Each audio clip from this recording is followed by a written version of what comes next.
Memang bersoalan kurban, saya jujur saja selama di Indonesia masih banyak salah pemahaman terhadap kurban. Dan saya pernah berkata, memang Islam kita di Indonesia Islam keturunan. Ya, jadi asal tahu saja. Ya, tapi dari segi belajaran, mohon maaf ya kita terlalu jauh terhadap pemahaman. Yang saya maksud, kita melaksanakan sesuatu tapi kita sudah belajar, sudah tahu, bukan hanya asal saya dengar, saya lihat, saya bukan sebatas itu, tapi kita punya dasarnya. Dan ini kelemahan kita, di antaranya kurban. Saya pernah mendengar, bukan malah sering mendengar soal kurban dihitungkan beroran. Jadi keluarga suami istri sama 5 anak berarti jumlah 7, wajib sapi. Kalau kurang daripada itu, atau misal suami istri tidak mampu, boleh ini tahun kurban kambing atas nama suami, tahun depan atas nama istrinya. Ini hal keliru sebenarnya. Yang dihitungkan soal kurban beda sama akikah dan beda sama zakat fitrah. Zakat fitrah sama akikah terhitung beroran. Akikah laki-laki 2 kambing, perempuan 1. Kalau tidak mampu boleh.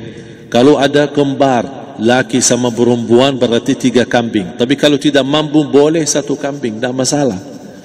Dan tidak ada istilah sekarang saya kurban tapi nanti sisanya seolah-olah ada hutang sama Allah.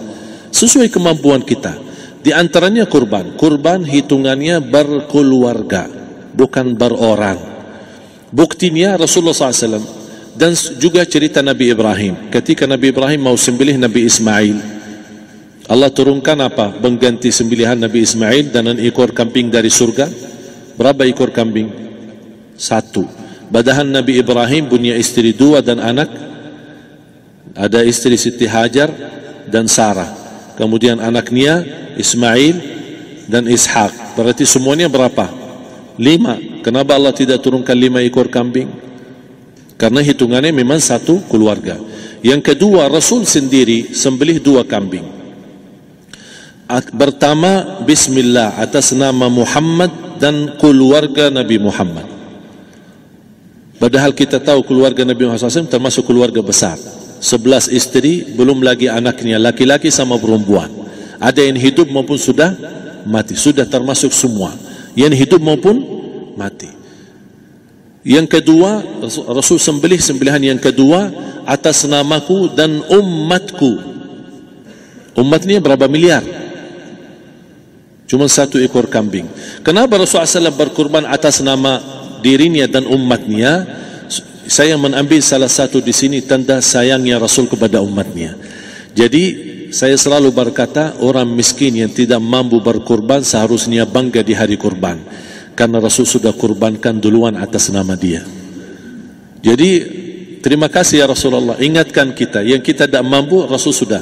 Bahkan kalau Rasul sudah kurban atas nama umatnya yang tidak mampu, berarti sudah terkabul. Kita aja belum tahu kabul atau tidak kalau kita berkurban. Tapi kalau Rasul sudah terjamin makbul. Oleh sebab itu, hitungan kurban itu adalah 1 keluarga. Misal, bapa punya istri, punya anak. Itu kalau mampu sapi silahkan. Mampu 1000 sapi silahkan. Kalau soal kemampuan tidak ada masalah. Tapi kalau soal kewajiban, tidak ada wajib lebih daripada 1 ekor kambing. 1 ekor kambing. Misal, kalau bapa punya istri 4. Misal. Cuman ini misal. Ya. Istrinya 4. Setiap istri anaknya 10. Berarti jumlah berapa? Anak 40, istri 4, berarti 44, sama bapa 45. Wajib 1 ekor kambing saja, cukup untuk semua ini. Tapi kalau soal mampu, ya silahkan. Mau 1000 kambing boleh, mau 1000 sapi boleh. Tidak ada yang melarang kalau soal kemampuan. Dan kalau kita mau sembelih, Bismillah atas namaku dan keluarga. Tidak perlu bawa data-data nama keluarga. Jadi disebutkan tukang sembelihnya ada capek menunggu sambil sebutkan nama-nama. Tidak perlu.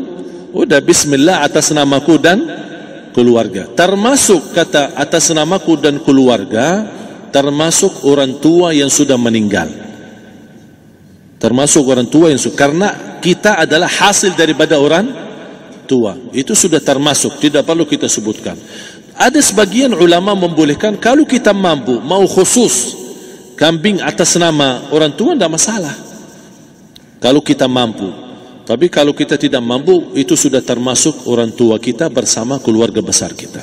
Ini salah satu kenikmatan, dan ini termasuk juga sedekah yang berguna bagi orang yang sudah meninggal di keluarga kita. Wallahu ta'ala. Dan juga masalah panitia, bisa kita mewakili. Kalau kita tidak mengerti sembelihannya dan tidak mengerti cara bagiannya. Tapi ada satu sunnah yang termasuk kehilangan sunnah ini, adalah banyak yang tidak mau makan dari hasil kurban. Padahal itu sunnah Rasul. Dari akikah boleh makan, dari kurban pun boleh makan. Bahkan sunnah SAW dibagi 3. Sepertiga pertama dihadiahkan. Maksudnya kata dihadiahkan kepada orang kaya. Misal tetangga saya tapi orang kaya, dia bukan miskin, tapi boleh saling hadiah. Karena inti daripada hadiah silaturrahim. Ada keluarga kita termasuk mampu, tapi saya kasih, ini alhamdulillah saya sembelih sapi. Barangkali dia tidak mampu, cuma sembelih kambing. Udah, kita dapat daging kambing, dia dapat daging sapi. Tapi dengan niat hadiah, bukan sedekah, karena dia bukan orang miskin yang menerima sedekah. Yang sepertiga yang kedua adalah sedekah. Sedekah itu termasuk orang miskin. Yang ketiga, kita makan sendiri. Bahkan Rasulullah SAW selepas Idul Adha, beda sama Idul Fitri. Sebelum Idul Fitri dia makan kurma, meyakinkan batalan puasa. Tapi kalau Idul Adha tidak makan dan minum sebelum salat, kenapa? Bukan berarti tidak boleh. Tapi Rasulullah SAW ingin pertama pembukaannya, buka sarapannya atau makan di pagi harinya selepas Idul Adha adalah dari hasil sembelihan kambing itu atau dari kurban.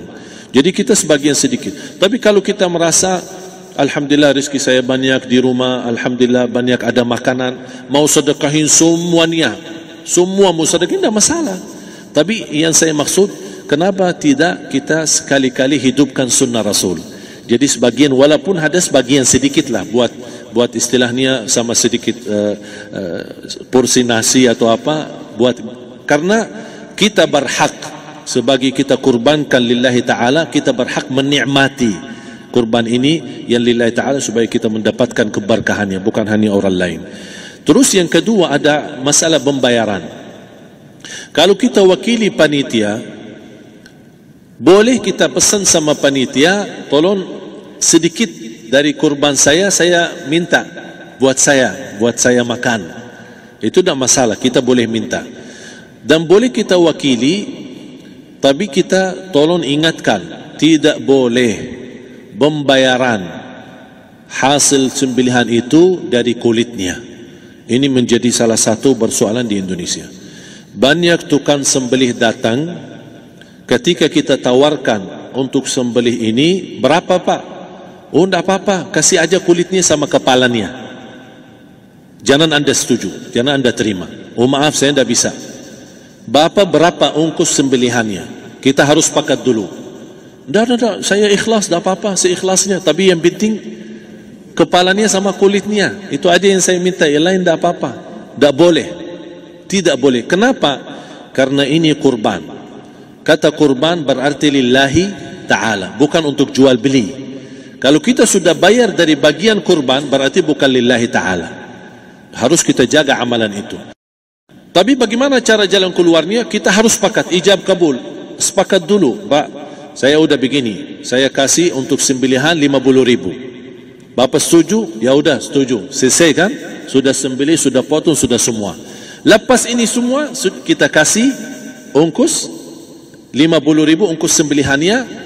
Habis itu, Pak, kulitnya sama kepala hadiah buat Bapak. Itu tidak apa-apa, tidak masalah. Tapi bukan untuk bayar sembelihan. Faham maksud saya? Harus dibedakan supaya jangan sampai amalan kita kurban habis biaya, habis ini malah tidak diterima karena sudah kita bayar sebagian daripada kurban.